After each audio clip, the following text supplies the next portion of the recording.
निर्मल नाम के एक भिक्षुक गांव की पहाड़ी पर रहते थे, अपनी एक छोटी सी कुटिया में। उनका नाम ही उनके स्वभाव का परिचय था। वे अंदर से इतने शांत और निर्मल थे कि उनके पास बैठने से ही मन शांत हो जाता था।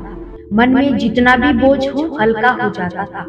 उनकी आंखों में एक गहरी चमक थी, मानो वे जीवन का रहस्य समझ चुके थे।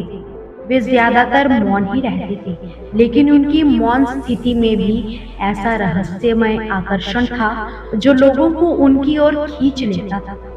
जब लोग उनके पास अपनी समस्याएं लेकर आते थे, वे मौन रहकर पूरे ध्यान से उनकी समस्याओं को सुनते थे और शायद ही कभी कोई उत्तर देते थे। वे बस यही कहते थे, जैसे जीवन में सांस जरूरी है, उतना ही जरूरी लक्ष्य भी है। लोगों को उनकी ये बात समझ नहीं आती थी, मगर फिर भी लोग उनके पास आकर बैठा करते थे, क्योंकि उनकी उपस्थिति ही उनके मन की सारी परेशानियों को दूर कर दिया करती थी। लोग उससे अपने भीतर शांति और समाधान महसूस करते थे।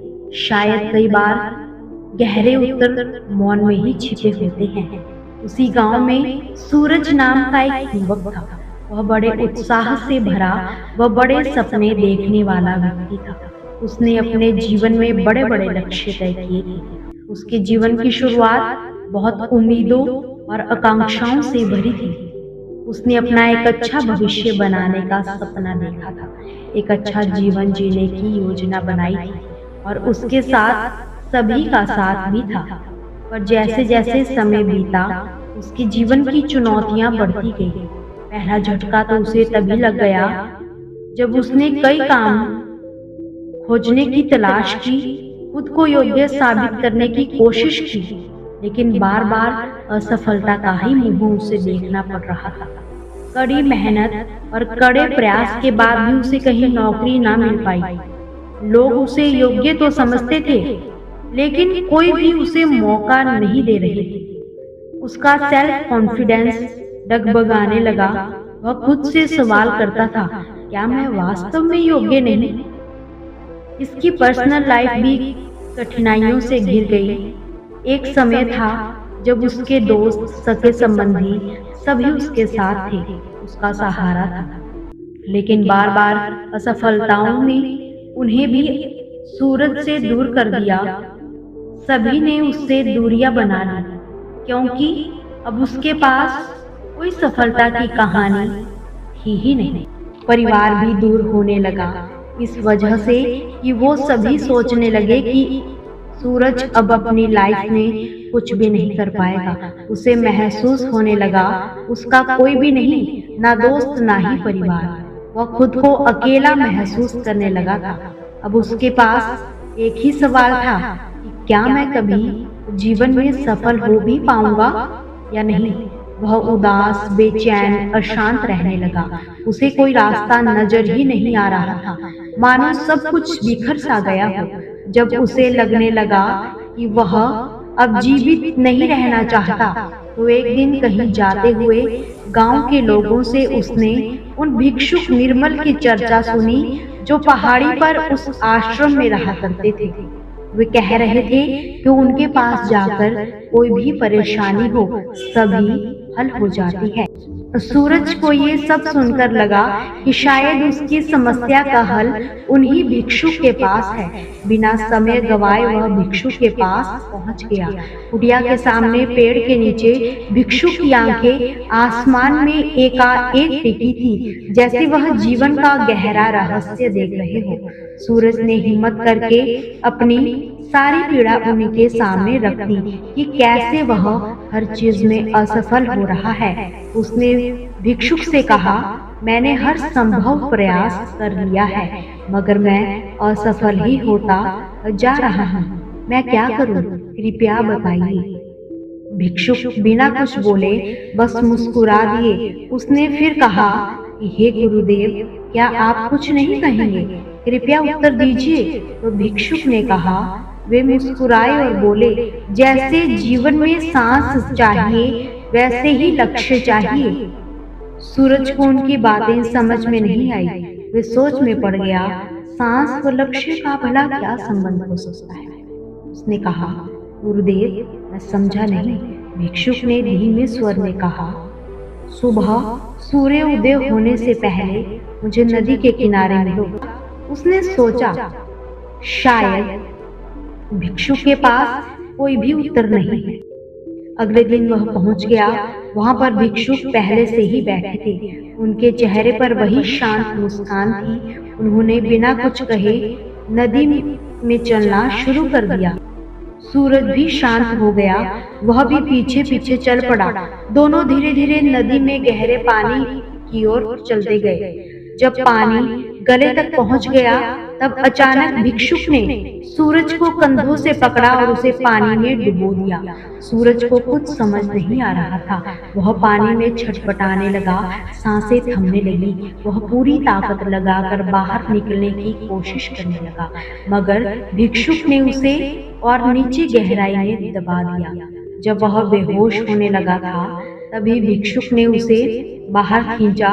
वह हाँफते हुए किनारे पर आ गिरा। उसकी आंखों में डर था।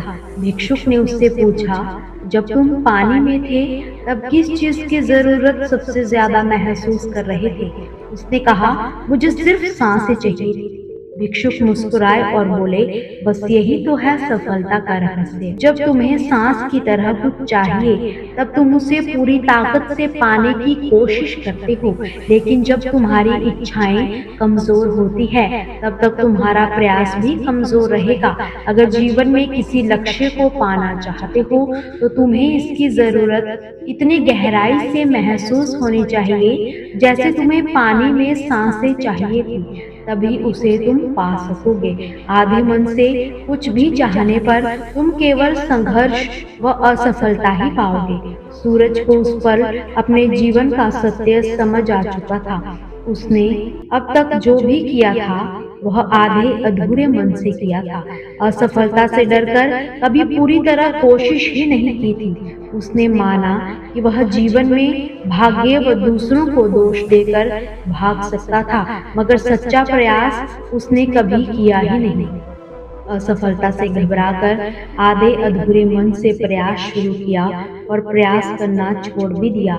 मगर जीवन में कुछ पाने की इच्छा जब इतनी तीव्र हो, जिस तरह सांस की होती है, तभी कोई लक्ष्य प्राप्त हो पाता है। उसके मन में एक और प्रश्न था। उसने पूछा, यदि मैं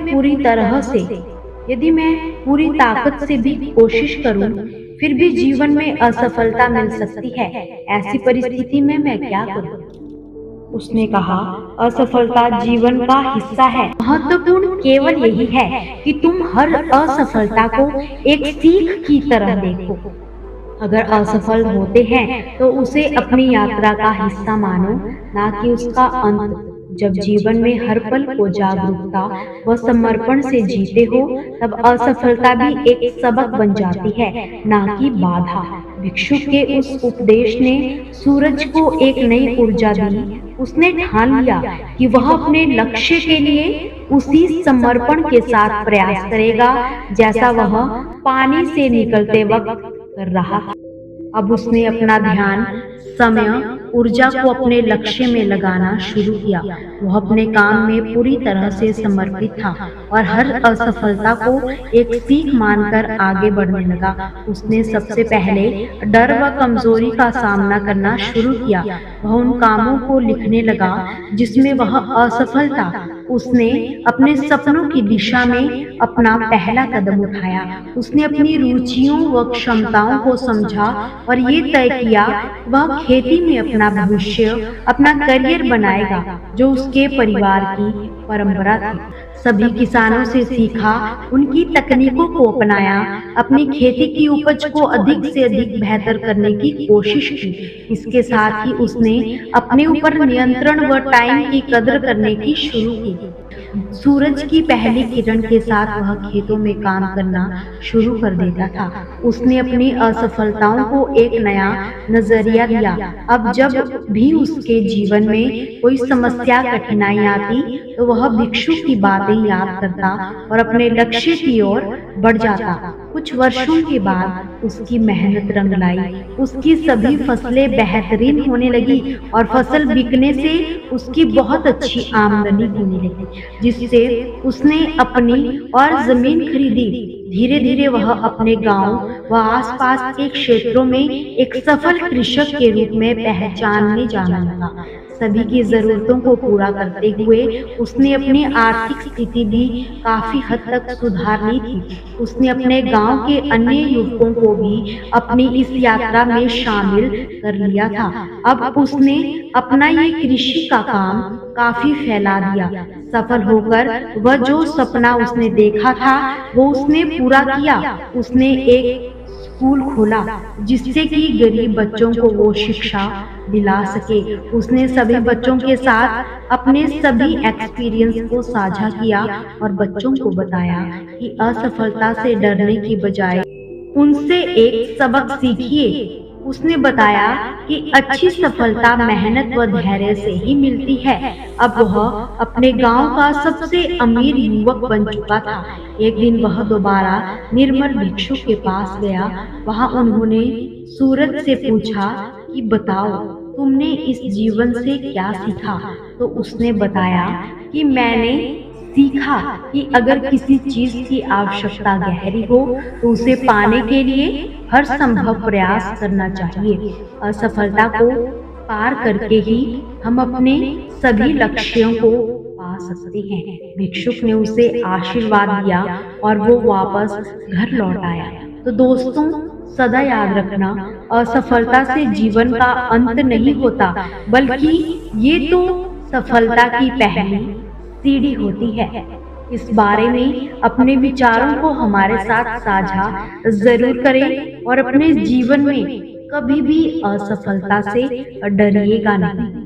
आपसे फिर मुलाकात होगी ऐसी ही अनमोल कहानियों के साथ। हमसे जुड़े रहने के लिए हमारे चैनल को सब्सक्राइब जरूर कीजिए।